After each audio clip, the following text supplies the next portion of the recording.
Demi nambah cinta telah ku persembahkan hatiku hanya untukmu.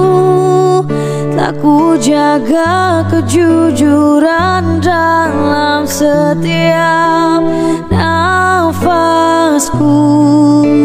Karena demi cinta telah ku relakan kecewaku atas ingkarmu. Sebab ku mengerti cinta itu tak mesti memiliki. Oh,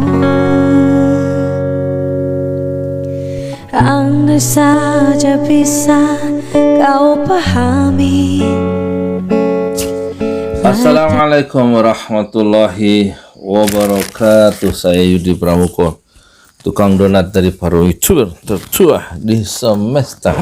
Setelah tokoh yang menjadi epicentrum oposisi dan menjadi magnet sehingga oposisi yang terserak-serak itu menjadi terkonsolidasi dengan kedatangan Habib Rizik Syihab, dan sekarang Habib Rizik Syihab berhasil dijinakkan dan halau ke penjara, maka kekuatan oposisi kira-kira separuh menjadi hilang dan kembali terserak-serak. Tetapi ada satu tokoh oposisi yang tetap menjadi pusat perhatian dan sangat sedap untuk diperhatikan, yaitu Rocky Gerung.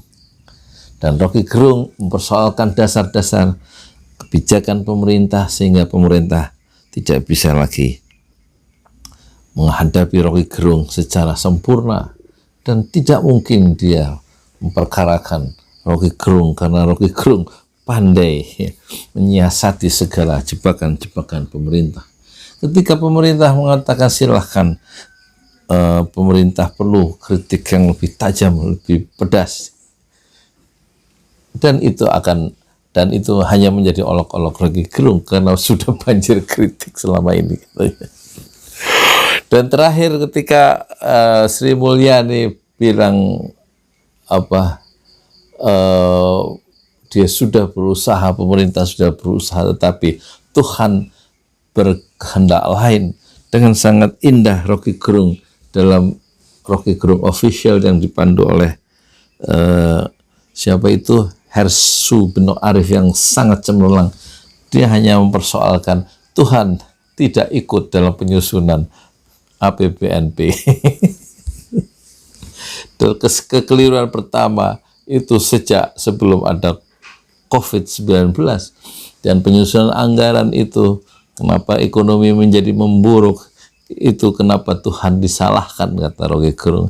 Sebenarnya Tuhan tidak ikut di dalam menyusun rancangan atau APBNP, anggaran pendapatan belanja negara dalam perubahan itu.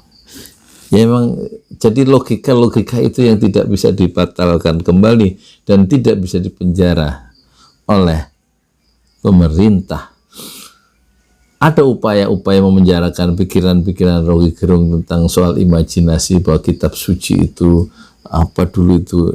fiksi ya kemudian dipolisikan ya oleh pendukung-pendukung pemerintah. Ternyata Rocky Gerung itu bisa lolos karena memang pemikirannya sangat mendasar, sangat radikal sebagai seorang filsuf, dan mempersoalkan asumsi-asumsi yang mendasari sebuah keputusan politik.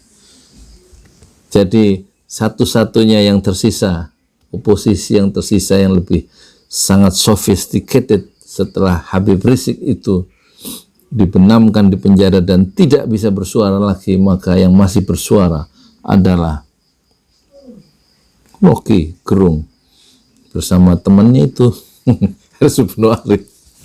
Sangat indah permainan ya di tingkat percakapan intelektual yang dilakukan oleh Rocky Gerung, dan sebaliknya degradasi intelektual, atau kadang-kadang lebih banyak pengkhianatan intelektual mengepung pikiran Rocky Gerung. Jadi kita bisa menyaksikan ya, ternyata segala keputusan-keputusan pemerintah itu di mata Rocky Gerung itu secara logika menjadi jelas setelah diungkapkan oleh Rocky Gerung bahwa ternyata pikiran-pikiran atau kebijakan pemerintah itu begitu nyata salahnya kalau diuji secara secara filosofis atau dipertanyakan asumsi-asumsinya. Seperti yang terakhir tentu yang sangat menarik ketika Sri Mulyani sudah menyerah dan melibatkan Tuhan karena memang Tuhan berkehendak lain dengan memburuknya ekonomi. Ternyata kekeliruannya bukan pada Tuhan tapi pada Sri Mulyani, pada pemerintah yang terlalu memihak korporasi dan tidak memproteksi rakyat di saat penyusunan anggaran itu.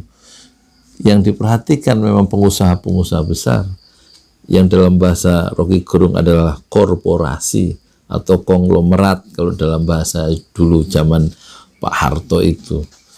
Nah, di sini kekeliruan, kekuasaan memihak kepada penguasa, kepada pengusaha besar. Seharusnya pemerintah diadakan untuk memihak kepada rakyat yang lebih banyak, yang lebih lemah, yang harus diberdayakan. Rasulullah sudah mengingatkan ya, bahwa kita itu akan ditolong oleh Allah bidu'afaikum, dengan orang-orang lemah di antara kalian. Jadi orientasi dalam keputusan-keputusan politik itu sebenarnya haruslah memihak ya, bukan kepada kepentingan kelompok tertentu yang sudah besar, yang sudah kuat, yang semakin tamak kalau diberikan kekuasaan atau izin-izin itu. Tetapi pemerintah harusnya dengan kekuasaan yang diberikan, diamanahkan oleh rakyat banyak itu, haruslah memihak rakyat. Dan itu dipersoalkan sejak semula oleh Rocky Gerung, baik sejak masih ada ILC maupun sekarang di media yang dimiliki sendiri atau dikelola sendiri oleh Rocky Gerung official, itu tetap pikiran-pikiran dasarnya bagaimana seorang non-muslim masih memiliki satu keteguhan hati. Seharusnya memang rakyat yang diperjuangkan, bukan korporasi yang diperjuangkan. Itulah cara untuk memahami Rocky Gerung, karena dia selalu mengutamakan rakyat yang harus dibela supaya dia tetap ya dibela untuk mencapai keadilan dan kesejahteraan. Dan ini yang dilupakan, akar-akar menghilangkan ketidakadilan di tengah-tengah masyarakat, dan pemerintah hanya memihak kelompok-kelompok yang sudah mapan, yang sudah established, yang memiliki kepentingan politik dan ekonomi yang besar, yang masih tetap dibela memihak ke arah sana. Itulah akar dari persoalan Indonesia atau ekonomi Indonesia itu memburuk, bukan karena kesalahan Tuhan. Kesalahan, kata Rocky Gerung, ada di pundak Bu Sri Mulyani, dan dia minta Ibu Sri Mulyani yang menjadi operator dan konseptor ekonomi Indonesia sekarang dengan paradigmanya yang selalu mengacu kepada IMF dan Bank Dunia, maka hendaknya Ibu Sri Mulyani katanya mundur aja. Mundur, menyerah, mundur. Kita lihat permainan-permainan dari dinamika intelektualisme yang dikembangkan dengan sangat indah, dengan sangat sedap oleh Rocky Gerung yang begitu hidup karena dipancing oleh pertanyaan-pertanyaan yang sangat menggoda dari Hersu Beno Arif. Selamat menyaksikan edisi-edisi berikutnya dari serangan-serangan intelektual oleh Rocky Gerung kepada pemerintahnya sendiri yang sah, dan dia tidak mungkin dipenjarakan. Saya Yudi Pramuko, tukang donat dari Karong YouTuber, tertua di semesta. Fasbir sabr jamila. Bersabarlah dengan kesabaran yang indah. Assalamualaikum warahmatullahi wabarakatuh. Ngomong politik lagi ya, sudah bosan saya ngomong politik. Saya mau ngomong pangsit sebenarnya mie ayam. Jadi ngomong politik lagi. Tapi kalau ngomong yang lain selain politik, yang nonton sedikit. Saya ngaji yang nonton sedikit. Saya ngomong ekonomi, pentingnya rakyat nolong diri sendiri, yang ngomong sedikit. Nanti kan yang ngomong soal ini Rocky Gerung, saya kasih judul Rocky Gerung mustahil di penjara, pasti yang nonton banyak.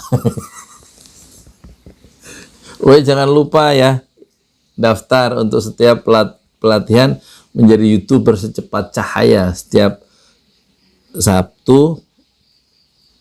Pilih waktunya Sabtu atau Ahad ya, hanya 1 jam, jam 4 sampai jam 5 sepanjang tahun, sekitar 100 kali pertemuan insya Allah ya. Nanti daftarnya di sini ya. Biayanya 30.000, yang 15.000 untuk membangun masjid 6 syuhada dan pesantren tahfiz Al-Quran Ojo Lali. Jadi biayanya 30.000, 30,000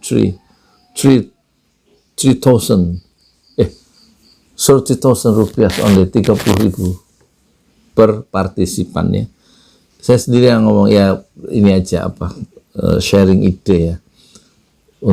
Dalam pelatihan namanya YouTuber secepat cahaya, kerjasama pesantren Jolali dengan Fadli Broadcasting School ya. Selamat mendaftar.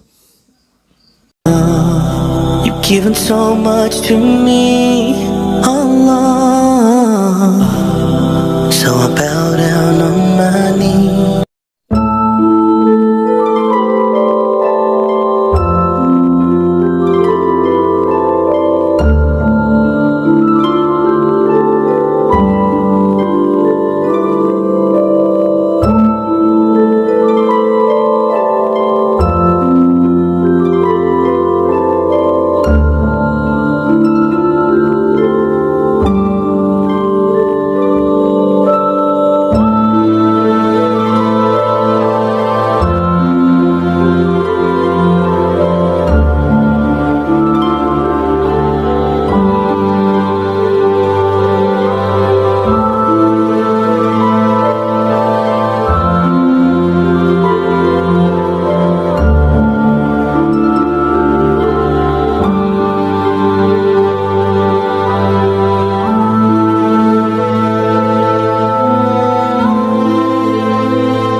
Given so much to me, Allah.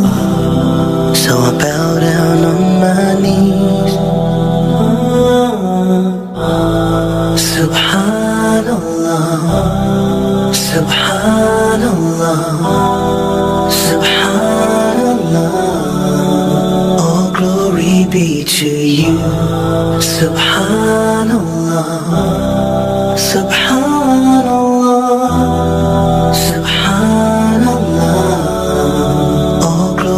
Be to you. You're the master of the universe, Allah. You're the king of the heavens and earth, Allah. You're the only one who